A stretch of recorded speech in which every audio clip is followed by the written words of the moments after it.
Sir నా పేరు B Vaishnavi sir. ఇప్పుడు బాధితురాలు మనమ్మ గారి కోడాలి సార్ నేను. సార్ మా వాళ్ళు నాకు తెలిసి నేను పుట్టినప్పటి నుంచి అక్కడే ఉంటున్నారు సార్. ఏ రోజు ఎవరికి అన్యాయం చేయాలని వాళ్ళు అనుకోలేదు సార్. కానీ మేము మొన్న హాలిడేస్ అని చెప్పి ఇంటికి వచ్చాము సార్. ఇంటికి వస్తే నిన్న పోలీసులు వచ్చారు సార్. నేను చదువుకుంటాను సార్. పోలీసులు వచ్చారు. ఎందుకు వచ్చారు నాకు తెలియదు సార్. ఇది గత 3 సంవత్సరాల నుంచి ఉంది సార్. వైఎస్ఆర్ ప్రభుత్వం ఉన్నప్పటి నుంచి ఉంది సార్. ఒక్కరు కూడా పట్టించుకోలేదు సార్. దీని గురించి మేము ఎంత నరకం అనుభవిస్తున్నామంటే అది మాకు తెలుసు సార్.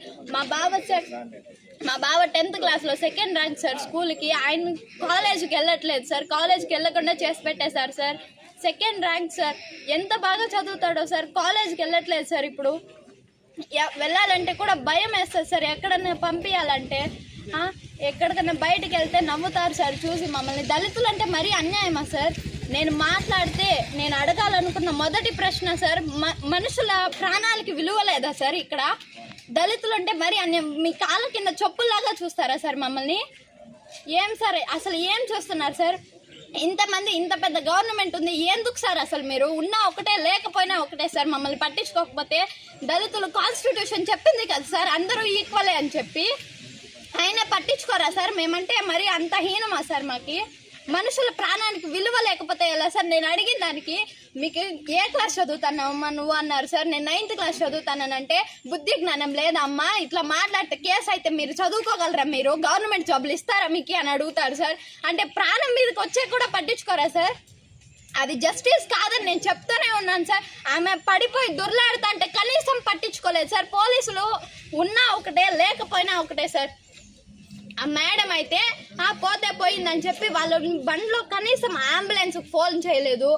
కనీసం రెస్పాన్స్ మానవత్వం లేదా సార్? ఫోన్ చేసి చెప్పొచ్చు కదా సార్.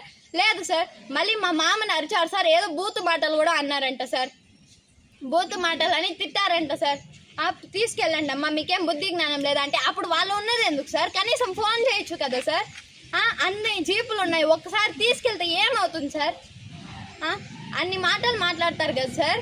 మేమున్నాం, మీకు ఏమన్నా అయిందంటే పోలీస్ స్టేషన్కి రండి చూసుకుంటామంటే ఏం చూసుకున్నారు సార్? అసలు 3 ఏళ్ళ నుంచి వాళ్ళు స్కూల్కి వెళ్ళట్లేదు సార్, కాలేజీలకు వెళ్ళట్లేదు సార్. అంత చదువుకుని ఎందుకు సార్? మేము ఇంకా గవర్నమెంట్ జాబులు ఇస్తామన్నారంట కదా సార్. గవర్నమెంట్ జాబులు ఎప్పుడు సార్ ఇచ్చారు? మా అమ్మ ఏఎన్ఎం చేసింది సార్. ఇంట్లో కూర్చొని పాచి పనులు చేసుకుంటాను సార్.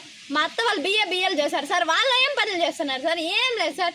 మా అమ్మ ప్రతిసారి ఎగ్జామ్ రాయడం పోవడం, ఎగ్జామ్ రాయడం. ఈసారి మళ్ళీ ట్రై చేస్తాను సార్ ఏఎన్ఎం నర్సింగ్కి. ఏం సార్ ఉంది అసలు? ఏం చూసుకుంటున్నారు నాకైతే అర్థం కావట్లేదు సార్.